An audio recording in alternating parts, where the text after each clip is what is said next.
Hello all, welcome back to DannyBTalks. Daytona 500 has come and gone, and for the first time since 2020, we have a back-to-back Daytona 500 champion as William Byron wins the 2025 Great American Race. Oddly enough, this year's Daytona 500 felt eerily similar to 2020 in a few ways. President Donald Trump showed up to the race, causing delays due to enhanced security around the facility. The hype before the race was at all-time highs. Lots of people were talking about the race, and then we had a caution after only a few laps, and then the rain settled in. The good thing though, this was only going to delay us for just a little bit before we could continue on as a night race, rather than having to wait till the night after. Then once we got racing, it was actually pretty good racing, much like the 2020 Daytona 500, but in the end, we saw a few bad blocks create some crazy wrecks. Note to self, if you ever see a lane being led by Corey LaJoie, Ricky Stenhouse Jr., and Joey Logano with less than 20 laps to go, you can pretty much assume that something is bound to happen with that. And well, we saw push come to shove there, and a lot of good cars got took out, including who seemed to be the fan favorite of Kyle Busch, with many wanting to see him finally capture that first Daytona 500 victory. And then not long after that incident, a push gone wrong to Christopher Bell sent Bell into the outside wall and then back into traffic, where we saw Ryan Preece pop and ride a wheelie basically before finally catching wind and blowing over in a unique way from the front that I really can't recall seeing done before. And that creates a whole other conversation to be had about whether or not this flat underbody is making blowovers more and more likely. Again, this ain't just flat because it's a toy car. This is a die-cast replica model.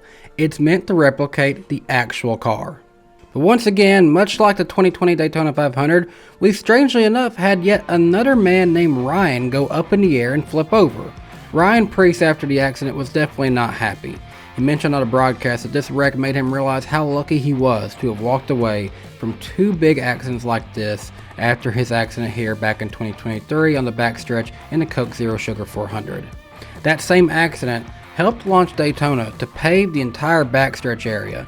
Preece said in later interviews with media that the first thing he thought of when catching air was his daughter and family, and that he worries that one day somebody will get badly hurt, if not worse, after one of these crashes, and he doesn't want it to be him, and rightfully so. He said this crash actually felt worse than 2023. I don't know what the right thing to say right now is, but I think the thing I want to say as a father, as a racer, is we keep beating on a door hoping for a different result, and I think we know where there's a problem at super speedways, so I don't want to be the example of you know, when it finally does get somebody. I don't want it to be me. You know, I got a 2-year-old daughter, and just like a lot of us, we have families, so something needs to be done, because cars lifting off the ground like that, I mean, that felt honestly worse than Daytona in 23, so I don't know.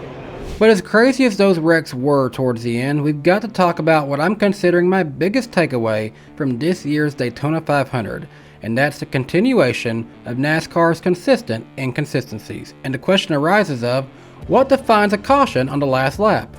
Because I can assure you that Eric Jones would sure like to know the answer to that now. On the final lap, just as we had taken the white flag, we saw what quite honestly might be the save of the year by Riley Herbst. He was wrecking. He was sideways on the apron, but he managed to save that thing and keep it off the racing surface once it got straight to let the race continue on. As he got to the backstretch, race winner William Byron was in 9th place. Denny Hamlin, Austin Cindric, and Cole Custer were fighting for the lead when suddenly Denny Hamlin gets turned from the lead and all hell broke out behind him. Side note, this week on NWP, I picked Ben Rhodes, Connor Zilisch, and Denny Hamlin to win their respective races, and I watched them all get sent while contending for the lead in the final laps. What a bummer. But anyways, as they all wrecked and stacked up behind the leaders, we never saw the caution, which don't get me wrong, I'm personally okay with this move. I really am, because that wreck was already behind the fight then for the win. They were too far spaced out, and Reddick was never going to have a way to pull off the move he would have needed to pass Byron, but NASCAR still let them race to the line. So my only question, NASCAR, where was that same energy in duel number 2? They wrecked behind the leaders coming to the line in duel number 2, which resulted in Austin Cindric getting the win, but Eric Jones had crossed the line only a few yards away from the point of caution. The line was literally right there. Why couldn't we have just let them run it out to the finish there? And what truly justifies the need for a caution at the end of a race now when a crash like this happens? This is just one of NASCAR's most consistent things these days, and that's their ability to be consistently inconsistent. In my opinion, Eric Jones is the rightful winner of Duel 2 this week. The worst part about all that is that it didn't even impact the starting grid. Austin Cindric was already qualified on the front row of the race regardless. Now, one thing that's not up for debate though, unlike last year's Daytona 500, which oddly enough was determined by a controversial last lap caution as well, William Byron is the clear winner of the 2025 Daytona 500 in back-to-back seasons. NASCAR will get plenty more chances to either keep it consistently inconsistent or continue this as a new consistent trend. So we have 5 more super speedway style races, including next week at Atlanta Motor Speedway. Always a good show on a new high-banked Atlanta. It's one of my favorites of the season now, and I might even decide to head down for this one. Still undecided right now. But that's all I've got for this week. Thanks for watching. I hope you enjoyed this year's Daytona 500. We are officially back, baby. You can catch us on NWP this Wednesday night on the Icebergs YouTube channel at 8 p.m. Eastern Time, 7 p.m. Central Time as we break down this race even more and we'll get you set up for next week at Atlanta Motor Speedway. I'm Danny B. Thanks for watching, and I hope you have a great day. Bye, guys.